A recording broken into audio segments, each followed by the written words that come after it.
Okay. Welcome to Freeform YouTube exclusive. Hey Lee, what's up, man? Hey, how you doing, Mark? I'm doing all right. First, we Mike Nezmuth just passed away yesterday. Any Yeah, thoughts on that? um there was a gig that he was planning on doing, I think, with the Monkees next year, but his passing, I guess, is going to postpone that indefinitely. Same thing with Chick Corea, who was a guy who I loved his piano playing, and he was supposed to do a concert in the New York area this year, but he died earlier. And so it was either this year or early next. But yeah, that's kind of a bummer when people pass like that. And I had heard that Mike Nesmith had some medical issues. I didn't know what, but yeah, I thought he was a great guy. I liked his music and everything. I'm kind of bummed about it. Yeah, it's kind of bummed. I grew up watching the repeats of the Monkees, and Oh I yeah. I'm one of those people just like the hits. I don't like their deep tracks. Not saying Yeah. they're not No, not I saying they're agree. not good. It's just like You like what you like. I like Valerie and Hey Hey or the Monkees and Yeah, fucking those are I'm a good songs. Believer. I'm Not Your Stepping Stone. I like that's Not Your Stepping Stone is my favorite Monkees song. Oh, okay. That's just my favorite. I like Mickey Yeah. Dolenz, and his daughter is really Yeah. hot. If you ever seen Amy Dolenz, like I damn, think I have. yeah, she I was hot. forget. She was Yeah. hot. But Yeah. it's sad that Mike passed, and condolences to his friends and family, and hope you're up there with the big chief, and Yeah.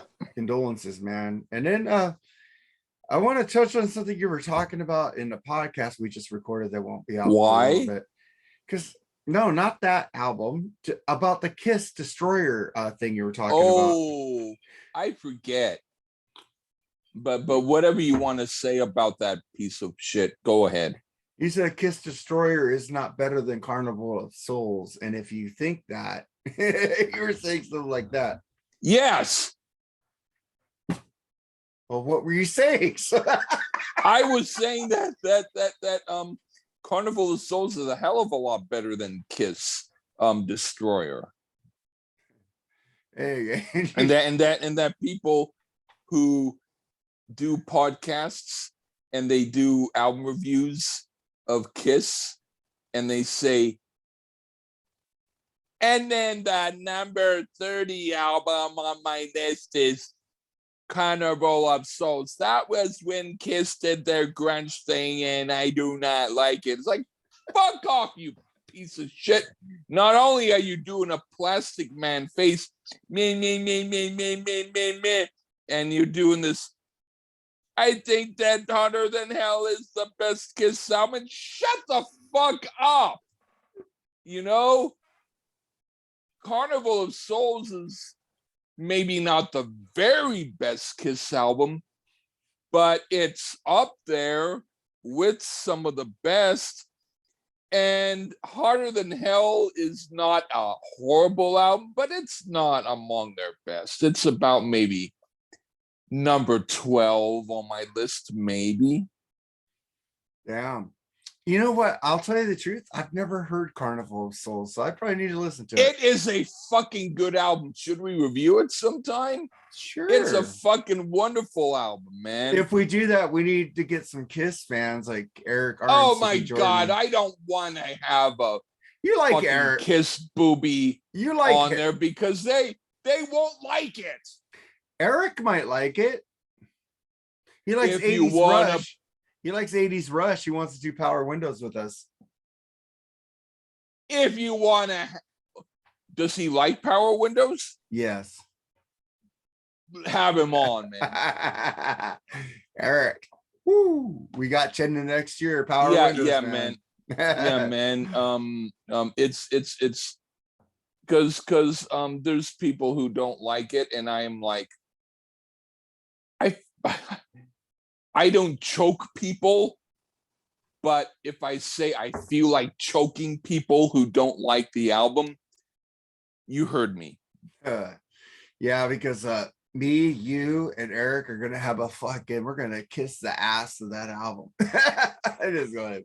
You mean Carnival of Souls? Cool. Oh no, I'm talking about Rush Power Windows. Power Windows. Well, of course, but why do an album where we kiss everything? Well, no, actually, if it's a good album, if it's a good human being, I can kiss everything on it. Moo, moo, moo, moo. Awesome. And then we get to I'm just this list came out, the Spotify list, where people are saying thank you for 1 million, 2 million listens of this album or that album, or this and that. Is and it then a I'm going, horrible album? so what did you no, I'm just saying that they're giving out the stats. Like Spotify will tell you, Why? you listen to this song. Lee, you have a Spotify account, so you could see what's the Yeah, the song you listen to the most of the day, year. Just because it shows me what I listen to, it doesn't mean that's what most people hear. No, but artists are getting their stats in, like filters saying title of the record got 2.4 billion downloads. Yeah. And I'm going, oh great, you Yeah. made $50, dude. Woo! Fuck streaming. Hey man, I'd rather stream than piss on the pant leg. That's a good album, man. Have we haven't reviewed Aerosmith, have we? You like that album? Yeah. It's one of my favorites. It's the first album by Aerosmith that I had. This is way better than Toys in the Attic, and I love Toys in the Attic. That last part I don't agree with, but I totally agree with you. It's a hell of a lot better than Toys in the Attic. It is, dude. Kings and Queens is like their all-time best song. I would that's not my favorite, and but the fact that you like it, the fact that you like the album, I'm not gonna bitch. The only songs off of Toys in the Attic that I really don't care for are Big 10-inch Record and You See Me Crying. Those are the two that I don't like. Oh, I love You See Me Crying, and I don't like it, but if you like it, that's fine. In fact, Joe Perry talked about how Steven Tyler was in this like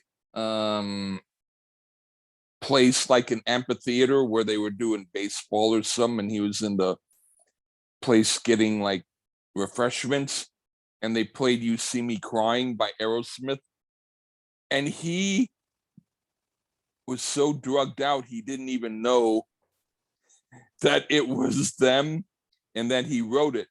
And he said, oh my God, that's a wonderful song, we should record it.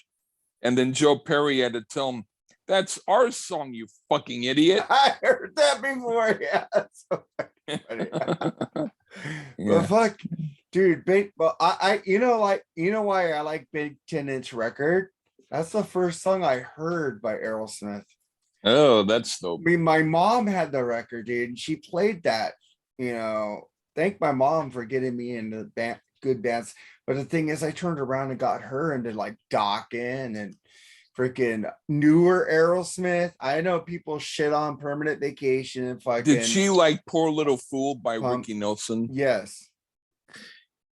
That explains it. I'm sorry. I love Ricky Nelson, man.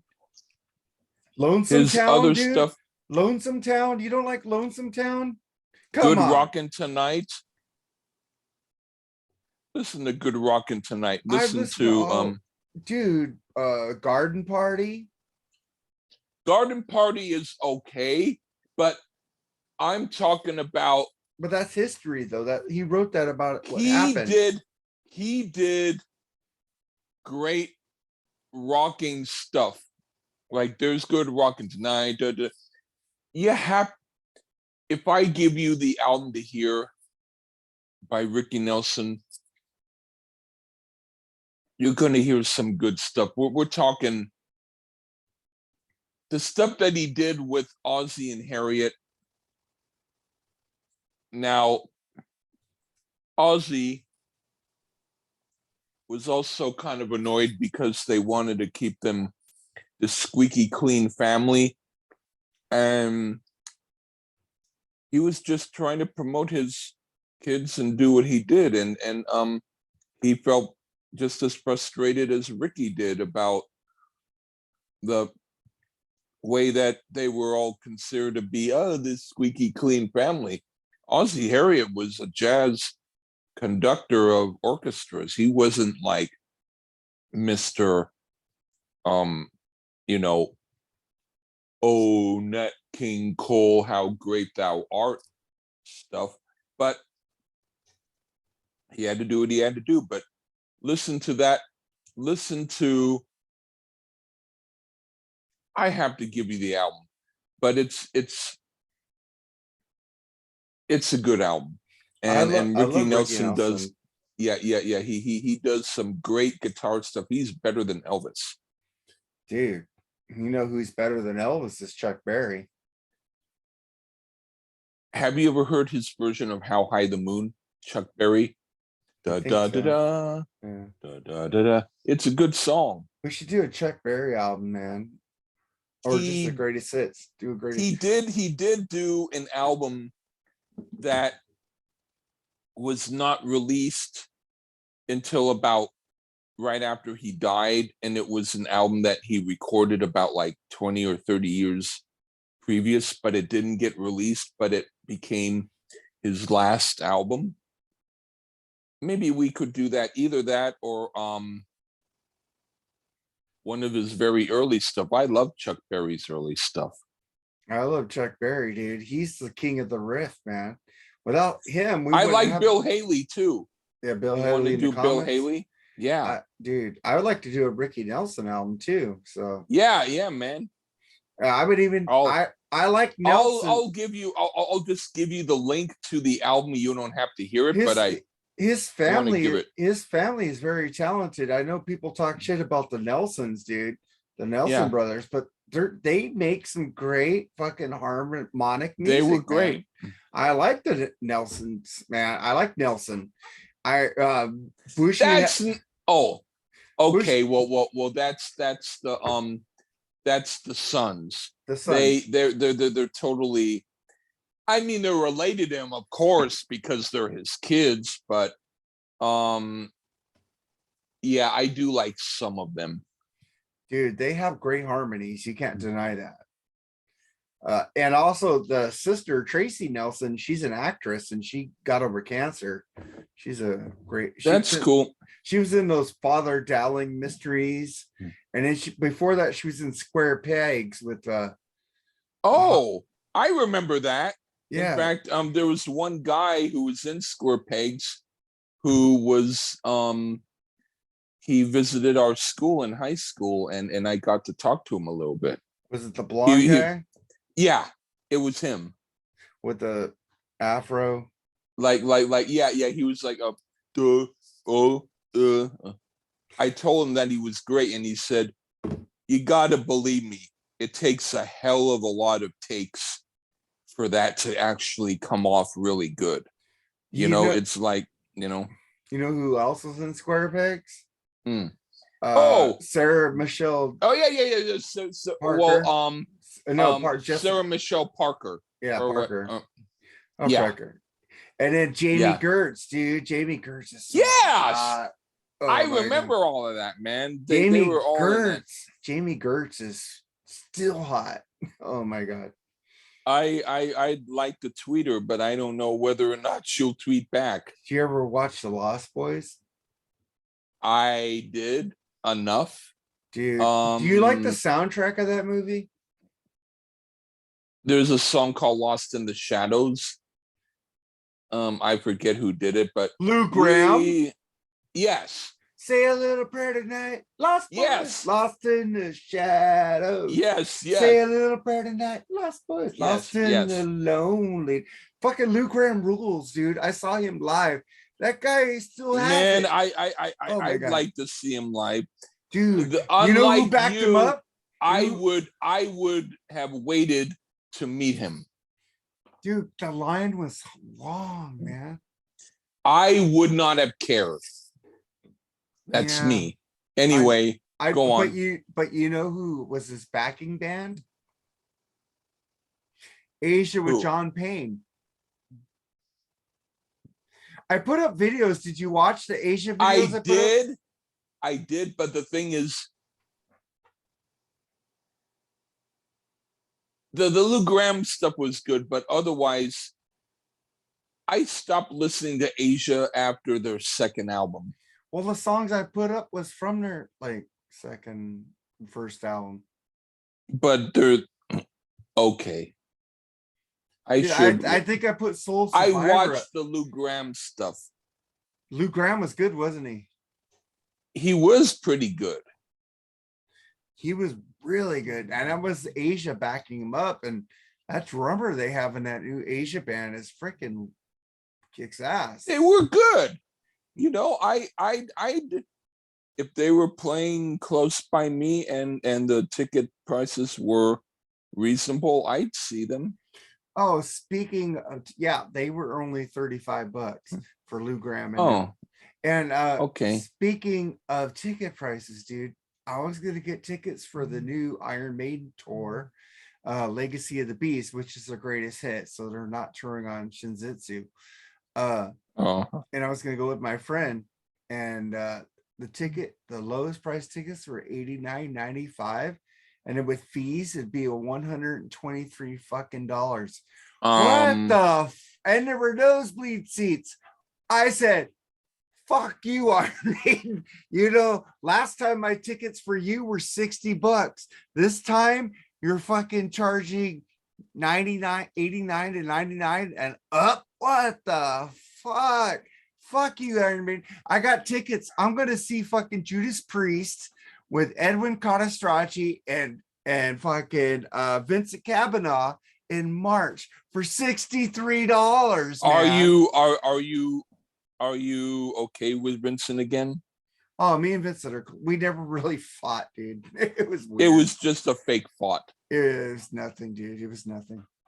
Yeah. The thing is, it was a communication breakdown. I guess it was like he sneezed and you forgot to say bless you, and it was a quick minute of frowning, and that's it. I'm a sensitive bitch, so I always take things wrong, and that's why people get pissed off at me. And I thought, why is he taking things wrong with Vincent? He's cool with me, man. I mean, I'm like, oh yeah. In fact, the thing, I won't mention it, but I'll just say the thing that he seemed to be a little bit annoyed about. I would have been annoyed too. You know, you were wrong, but that's a bitch thing for me to say. That's all I want to say. I take responsibility because I'm a sensitive bitch, and Vincent rules, and Edwin Catastracci always rules. I watch what I say now. I make sure I say things that are laid out right, so it's not misunderstood, because sometimes I'll just say something really quick without thinking. And then I go, oh shit, I shouldn't have said it, but it already got through. I go, I can't take it back now. I go, what the fuck? I do the opposite. I say things that I shouldn't say, and then I just keep going with it and keep saying things I shouldn't say. That's how you should do it. But no, it's all good. Styx and RS Speedwagon with Loverboy opening are going on tour. And you're going to it? No. You know why? Thank God.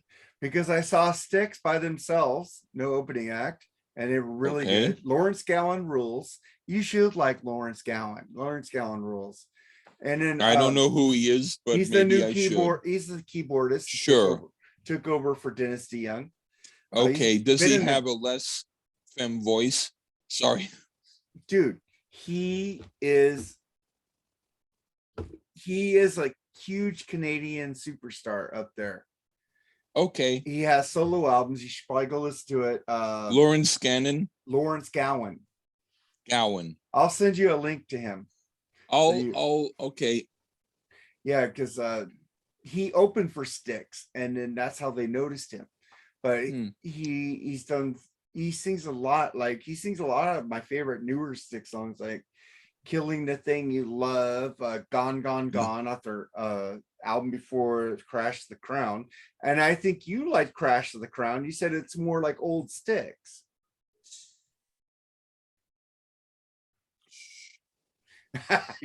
You don't want to admit that. You know, your buddy Dr. Fuck is going to see Styx REO Speedwagon with Loverboy because he wants to see Styx.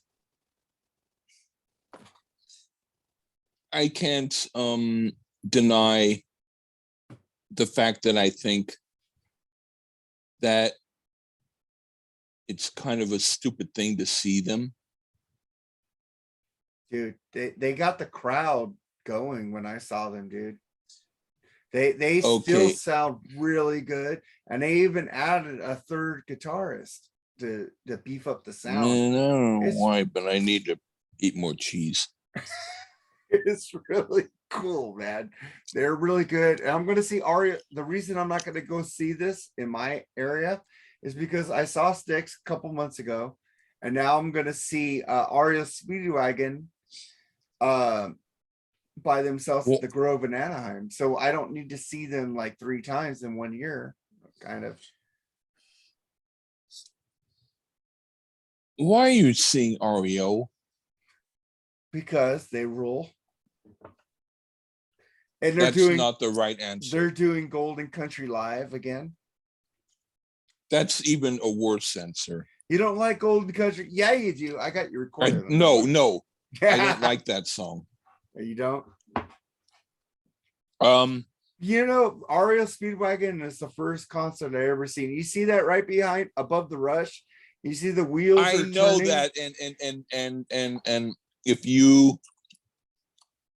think it's great, fine. Yeah, but you like the Wheels Are Turning album because we did a podcast. No. Did I? Yes, you did. I don't believe that I liked it. I think you're saying that on purpose. I don't remember. You know what? I think you did like it because I remember the albums you bitched the most about. Like Iron Maiden Shinsitsu. You hated that album. Did I? Yep. You're confusing me. I don't know what I didn't and didn't like. All right, man. Well, let's but I would say I didn't like. I didn't like the foot that you shook in front of my nose. That's the way that you put the I in front of my chose. Chose? What's a chose? Yeah, it's like instead of choosing some, it's chose. I put the I in front of your chose. It's meant to be not with sense. All right, man. All right, man. Let's get out of here. Let's stop. Oh, bonus Lee lip rap. Yeah. All right, man. Lee, let's get the fuck out of here. Say goodbye.